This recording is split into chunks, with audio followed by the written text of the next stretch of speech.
శ్రీ గురుభ్యో నమః 2024 డిసెంబర్ 11వ తేదీ బుధవారంతో ప్రారంభమై 20వ తేదీ శుక్రవారంతో అంతమయ్యేటువంటి రెండవ 10 రోజులలో వృశ్చిక రాశిలో జన్మించిన జాతకులకి ఫలితాలు, సూచనలు, సలహాలు క్లుప్తంగా రెండు పాయింట్లలో తెలియజేస్తున్నాను. 2 పాయింట్లేనా? అయ్యో చాలా తక్కువ ఉన్నాయి అని కూడా ఏం తక్కువ కాదు. వీటిలో కట్టకపోయిన సమాచారం ఉంటుంది. ఇక ఈ 2 పాయింట్లు చెప్పబోయే ముందుగా ఓ చిన్న గమనిక కూడా తెలియజేస్తా. ఏం కంగారు పడకండి. మీ రాశి ఏంటి? వృశ్చిక రాశి. మీ రాశికి హెడ్ ఒక ఆయన ఉంటాడు, పెద్ద ఆయన. మీ రాశి అధిపతి ఆయన ఎవరు? కుజుడు, అంగారకుడు, ఇంగ్లీష్లో మార్స్. ఆయన చాలా తీవ్రవాదిలాగా ఉంటాడు.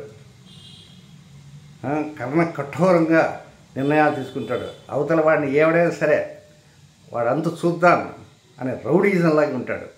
ఏదో అర్థం కావడం కోసం చెప్తున్నాడు. శత్రువులను మట్టుబెట్టడంలో ఆయన మనగాడు. అలాంటి అధిపతిగా ఉన్నటువంటి రాశి మీ రాశి వృశ్చిక రాశి. ఆయనకి మరొక పోర్ట్ఫోలియో కూడా ఉంది. అదేంటంటే మీకు 6 రాసుల తర్వాత వస్తుంది ఒక రాశి, మేషరాశి. మీదేంటి? వృశ్చిక రాశి. వృశ్చికం, ధనస్సు, మకరం, కుంభం, మీనం, మేషం. మీ రాశి నుంచి 6వ రాశి. అంటే మీ రాశిని జన్మరాశి, మీ రాశి నుంచి 6వ రాశి షష్ఠ రాశి. కాబట్టి జన్మరాశికి షష్ఠ రాశికి 2 రాశులకి హెడ్ ఎవరు? కుజుడు.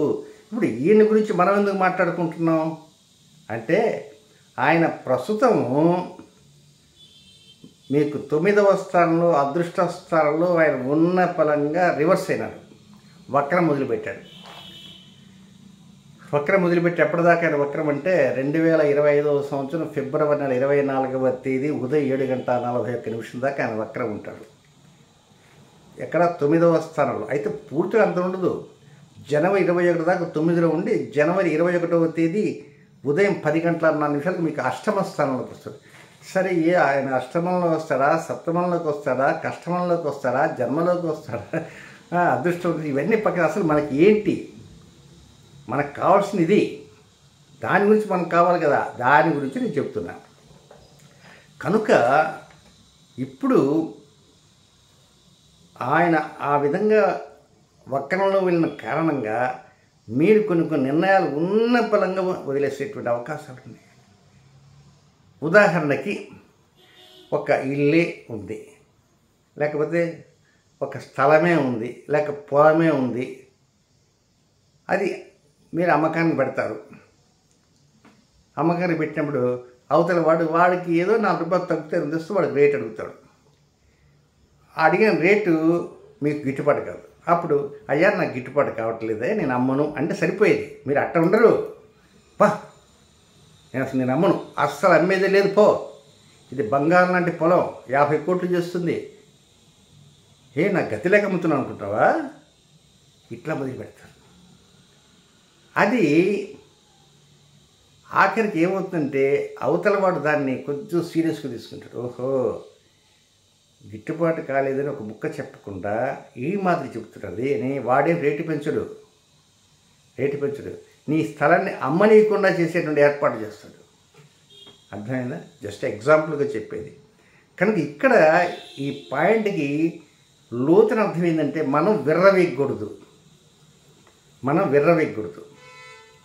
అయ్యా, నాకు కొన్ని ఇబ్బందులు ఉన్నాయి, పొలం అమ్మాలనుకుంటున్నాను, కానీ అమ్మినా నాకు రేటు తక్కువ వస్తుంది, కనుక నీకు అవకాశం ఉంది కొంచెం ఎక్కువ చూడు, లేదంటేనా నిదానంగా నెక్స్ట్ ఇయర్ అమ్ముకుంటారే, ఈ లోపల నా పంటలు వేసుకుంటాను. అది అంతే. ఏదో నవ్వుతూనే సమాధానం చెప్పాలి. మీరు బాధపడుతూ సమాధానం చెప్పద్దు. అవతల వాడిని వ్యతిరేకించే విధంగా ఆవేశంతో కూడా సమాధానం చెప్పకూడదు. దీనివలన అది అమ్ముడు పోవడం పక్కన పెట్టి దేవుడికి మీకు శత్రువులు కూడా తయారయ్యే అవకాశాలు. ఈ శత్రువు ఏంటంటే 6వ స్థానము. ఇందాక చెప్పాక జన్మస్థానము 6వ స్థానం. ఈ 6వ స్థానం అంటే రుణము, రోగము, శత్రువులు. ఎందుకు ఇదంతా? అయ్యా నాకు గిట్టుబాటు కాలేదు, మంచి రేటు ఇంకోరు అడుగుతున్నారు, వాళ్ళకి ఇస్తాను, రైట్, అంతే. నువ్వు వచ్చేసేయండి. వాడి ముందు ఇంకేదైనా మాట్లాడటం ఇవన్నీ వద్దు. Just example. ఇది ఒక పొలము స్థలం దగ్గరే కాదండి, కొన్ని ముఖ్యమైనటువంటి మీ పనుల దగ్గర, నిర్ణయాల దగ్గర, మీ వ్యాపారాల దగ్గర, మీ వ్యవహారాల దగ్గర, మీ ఉద్యోగాల దగ్గర ఈ సూత్రాన్ని ఎన్నింటైనా వర్తింపజేసుకోవచ్చు. నేను ఎగ్జాంపుల్ కోసం చెప్పినటువంటి ఇలాంటి పరిస్థితుల్లో కొంత ఉత్పన్నమయ్యేటువంటి అవకాశాలు ఉన్నాయి. కొంచెం అలాగే అనారోగ్యం కూడా కొంచెం నేనున్నాననే సూచనలు ఉన్నాయి కనుక కొంచెం దానికి కూడా కొంచెం మందులు వేసుకుంటూ ఉండాల్సిన. సరే, ఇది ఒక చిన్నపాటి పరిహారం కూడా ఒకటి చెప్తాను. పరిహారంగానే అతనికి ఏం మందు వేసుకుంటే ఆరోగ్యం సెట్ అవుతుంది, లేకపోతే ఆ పొలం అమ్ముతుంది, స్థలం అమ్ముతుంది మాకు చెప్పటంలే. కొంచెం మంచి అనుకూలత రావడానికి చిన్నపాటి పరిహారం చివరిలో చెప్తాను. ఇక 2 పాయింట్లు అన్నా కదా. అందులో మొదటి పాయింట్ ఏంటంటే 11వ తేదీ ఉదయం దగ్గర నుంచి 15వ తేదీ మధ్యాహ్నం 3:04 దాకా మాత్రం అబ్బబ్బో ఇంకేముంది, అంగల పంగలు వేసుకుని పోతుంటారు. అబ్బో, కనపడిన ప్రతి వాడిని మాట్లాడతారు. హలో సుబ్బారావు బాగున్నారా, ఏంటి సంగతి? మీకు ఆ సుబ్బారావుతో పని లేదు, పాట లేదు. కానీ సుబ్బారావుని మీరు వెహికల్ పోతుంట ఆపి, ఏంటి ఈ మధ్యలో కనపట్లేదు, ఈరోజు ఉదయం కళ్ళలోకి వచ్చావు నాకు, తమాష కాదు అంటే కొంత బంధు ప్రీతి చూపించినట్టుగా, ప్రేమ చూపించినట్టుగా, అభిమానం చూపించినట్టుగా ఇలాగుంటారు. సరే, అది ఉంటాం. సరే, ఒక్కోసారి శత్రువులు కూడా ఎవరైనా తగిలనుకో, ఏమన్నా మాట్లాడినా కూడా బాగున్నావుటాయా, గాడ్ బ్లెస్ యూ అంతే. ఆ విధంగా శత్రువుల వైపు కూడా చూసి ఆ మాట పైన జస్ట్ ఒక చిరునవ్వు, స్మైల్, అటు స్మైల్ వేస్తారు. అలాంటి అవకాశాలు కూడా ఉన్నాయి. దీనివల్ల ఏమవుతుంది, మీ పరపతి కొంచెం పెరుగుతుంది. దీనికి తోడు దంపతులకు ఉండేవారు వారి యొక్క అనురాగం అయితే చక్కగా ఉంటుంది. వివాహం కానటువంటి వారికి అనుకూలతలు వచ్చే సూచనలు ఉన్నాయి. ప్రేమికులుగా ఉండేవారికి అనుకూలతాయి. ఇక ఎడముఖం పెడముఖంతో ఉంటారు, అలాంటి వారికి కూడా అనుకూలతలు ఉంటాయి. జీవిత భాగస్వాములు కాదు, వ్యాపార భాగస్వాములు లాంటి వారికి కూడా చక్కగా డెవలప్మెంట్స్ వస్తుంటాయి. ఇక వివాహం కానటువంటి వారికి ఏదో పిల్లల పేర ద్వారా వచ్చేటువంటి కొన్ని నిర్ణయాలు కొంచెం మనసుకి తీయగా అనిపిస్తాయి. కొంచెం తీపి వార్తలు వింటుంటారు. సో ఈ టైంలో అంటే ఈ 11వ తేదీ దగ్గర నుంచి 15వ తేదీ మధ్యాహ్నం లోపల ఎవరైనా డేట్ ఆఫ్ బర్త్ వచ్చాయనుకోండి, పుట్టినరోజులు ఉంటాయనుకోండి, ఎక్కడన్నా వాళ్ళు చాలా గ్రాండ్గా చూసుకునే ప్రయత్నం చేయండి, ఇబ్బంది లేదు. అయితే ఒక్కటేంటంటే ఈ సమయంలో అంటే 11వ తేదీ ఉదయం దగ్గర నుంచి 15వ తేదీ మధ్యాహ్నం 3:04 వరకు కొంచెం కారాన్ని దట్టంగా మాత్రం తినకండి. అదొక్కటే. కారాన్ని కొంచెం ఓవర్గా తింటారు, కొంతమంది బండకారం తింటారు. బండకారం అంటే డైరెక్ట్ మిరపకాయ బజ్జీలో మిరపకాయ తింటాం కదా, అలాగే పులిహోర ఉందనుకో, అట్లా మిరపకాయ అంటే పచ్చిమిరపకాయలు తినేస్తారు. ఎప్పుడు తినే అలవాటు ఉంటుంది, కానీ ఈ టైంలో వద్దు. ఈ టైంలో ఆ మిరపకాయ మిమ్మల్ని ఇబ్బంది పెడుతుంది. Note the point. ఈ టైంలో మీరు తినేటువంటి విపరీతమైన కారం మిమ్మల్ని ఇబ్బంది పెడుతుంది. ఏదో రకం సమస్య వచ్చి ఏర్పడుతుంది. అది మిరపకాయల సంగతి మీకు తెలియదు కనుక పచ్చిమిర్చి కానీ, ఎండుమిర్చి కానీ, ఆవకాయ పచ్చళ్ళు కానీ కారకారంగా తినేవాళ్ళు ఉంటారు.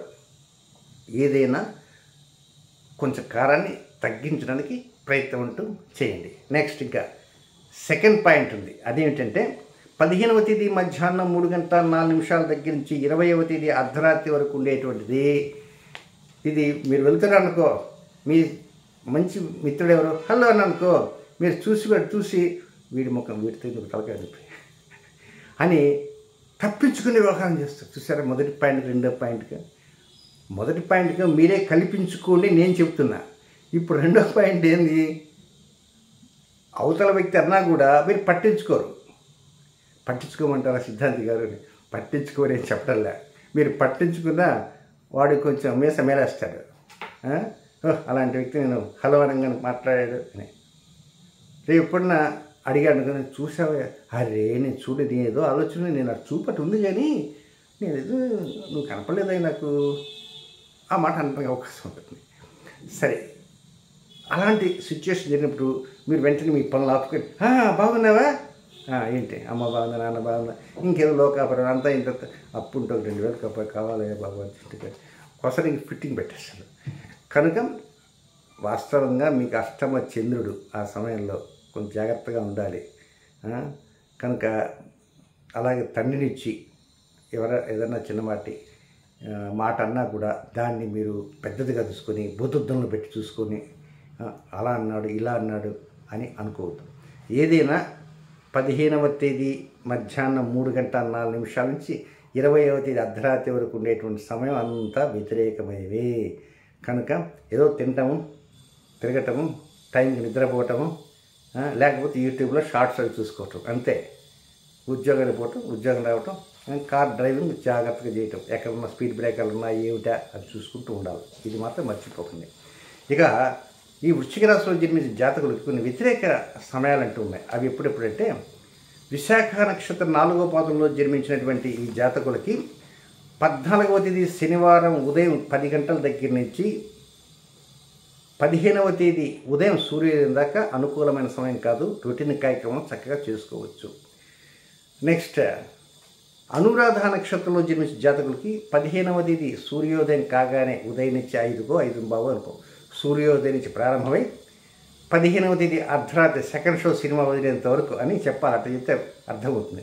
సెకండ్ షో సినిమా వదిలేంత వరకు కొంచెం జాగ్రత్తగా కొత్త విషయాలు రూపకల్పన లేకుండా రొటీన్ కార్యక్రమం వైపు పోతూ ముందు వెళ్ళవచ్చు. నెక్స్ట్ 3వ నక్షత్రం జ్యేష్ఠ నక్షత్రం. జ్యేష్ఠ నక్షత్రంలో జన్మించిన జాతకులకి 16వ తేదీ సోమవారం ఉదయం 5 గంటల దగ్గర నుంచి అర్ధరాత్రి 12 గంటల వరకు, వీరికి ఆ టైంలో కూడా అంతవరకు కొత్త కార్యక్రమాలకి శ్రీకారం చుట్టకుండా రొటీన్ కార్యక్రమం వైపు వెళ్ళవచ్చు. అయిందా? ఇంతకు ఏంటి పరిహారం? అదేమిటంటే సర్వార్థ సిద్ధి యోగము, అద్భుతమైనటువంటి యోగము. అది ప్రతి నెలలో దాదాపు 7 నిమిషాలు వస్తూ ఉంటుంది. గొప్ప 6 నెలలకు సంవత్సరాలకు అరుదుగా వచ్చేది కాదు, నంబర్ ఆఫ్ టైమ్స్ వస్తుంది.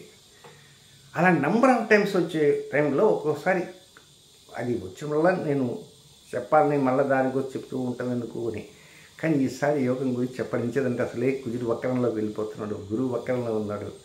కనుక ఏమీ లేదు, చాలా సింపుల్. 12వ తేదీ ఉదయం 6:30 నుంచి 9:50 వరకు, అంటే దాదాపు 3:22 దాకా ఆయన వక్రంలో ఉంటాడు. వక్రం కాదు, ఆయన సర్వార్థ సిద్ధియోగం ఉంటుంది. ఈ సర్వార్థ సిద్ధియోగం జరిగే సమయంలో పెన్ తీసుకోండి, పేపరో డైరో పుస్తకం ఏదో ఒకటి తీసుకొని 2025 వస్తుంది కదా మరి కొద్ది రోజుల్లో, ఈ 2025 రంగంలో మీరు ఏం చేయాలా, ఏం అమ్మాలా, ఏం కొనాలా, ఏ నిర్ణయాలు తీసుకోవాలా, ఎక్కడెక్కడ వెళ్ళాలా, ఏ తీర్థయాత్ర వెళ్ళాలా, మీ ఆలోచనలు ఉంటాయి. కళ్ళు మూసుకుంటే అబ్బో కోటలు దాటిపోతుంటుంది. జెట్ కంటే కాకపోతే జెట్ స్పీడ్ కంటే.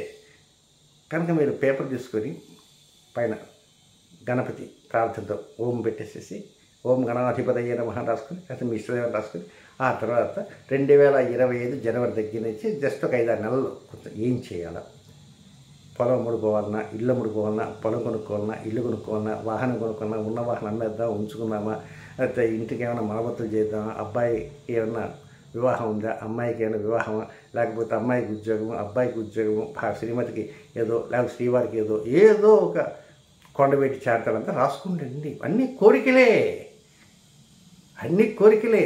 వర్షక రాశి ఎవరు చూస్తారు సిద్ధాంతి గారు? దేవుడు చూస్తాడు. అది నేను, దట్స్ ద పాయింట్. దేవుడితో గమనిస్తుంటాడు, ఆ టైంలో చూస్తాడు. ఏం చూద్దాం, మీరు గమనించండి. మీరు నమస్కారం పెట్టుకున్నారా? నేను ఏ రాశి వాళ్ళకి చెప్పాలా, ఈ రాశి చెప్తున్నా. ముందుగా ఓం గణాధిపతయే నమః, గణపతి ఓం అని పెట్టుకోండి. ఓం గణపతయే నమః, మీ ఇష్టాలకు మీ ఇష్టదైవాన్ని పెట్టుకొని రాయండి. దేవుడు చూస్తుంటాడు, ఆలకిస్తుంటాడు. రాసిందని బీరువాలో బీరువా అక్కర్లే, ఎక్కడో ఇంట్లో పెట్టుకోండి. 2 రోజులకు ఒకసారో రోజునో కసరు తీసి మీరు రాసింది మళ్ళీ చదువుకోండి. 1-2 సార్లు చదువుకుంటే యత్ భావం తద్భవతి, అవి జరగటానికి అవకాశాలు వస్తాయి. కనుక వెరీ సింపుల్ రెమెడీ. కనుక ఈ ప్రకారంగా పాటించడానికి ప్రయత్నం అంటూ చేయండి. శుభం.